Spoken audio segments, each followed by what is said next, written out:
بسم اللہ الرحمن الرحیم۔ یہ کہانی ہے ایک بوڑھی عورت کی۔ ایک بوڑھی عورت مسجد کے سامنے بھیک مانگتی تھی۔ ایک شخص نے اس سے پوچھا کہ کیا آپ کا کوئی بیٹا کمانے کے قابل نہیں ہے؟ تو اس بوڑھی عورت نے کہا کہ ہے۔ تو پھر آپ یہاں کیوں بھیک مانگ رہی ہوں؟ بوڑھی عورت نے کہا کہ میرے شوہر کا انتقال ہو گیا ہے، میرا بیٹا نوکری کے لیے بیرون ملک گیا ہے، جاتے ہوئے اخراجات کے لیے مجھے کچھ رقم دے کر گیا تھا، وہ خرچ ہو گئی، اسی وجہ سے میں بھیک مانگ رہی ہوں۔ اس شخص نے پوچھا کہ آپ کا بیٹا آپ کو کچھ نہیں بیچتا ہے؟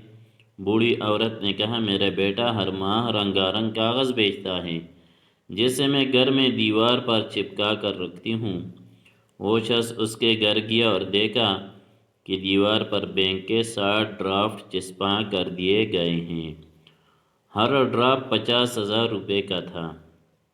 تعلیم یافتہ نہ ہونے کی وجہ سے وہ عورت نہیں جانتی تھی کہ اس کے پاس کتنی دولت ہے۔ اس شخص نے اسے ڈرافٹ کی اہمیت سمجھا دی تو وہ عورت بہت خوش بھی ہوئی اور حیران بھی ہوئی اور پریشان بھی ہوئی کہ دولت ہوتے ہوئے بھی وہ بھیک مانگتی رہی۔ ہماری حالت بھی اس بوڑھی عورت کی طرح ہے۔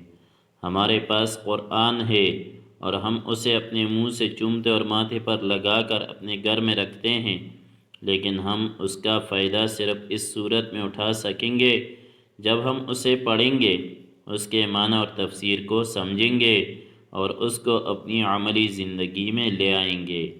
تب ہی انشاءاللہ ہماری دنیا اور اس کے بعد کی زندگی دونوں بہتر ہوگی۔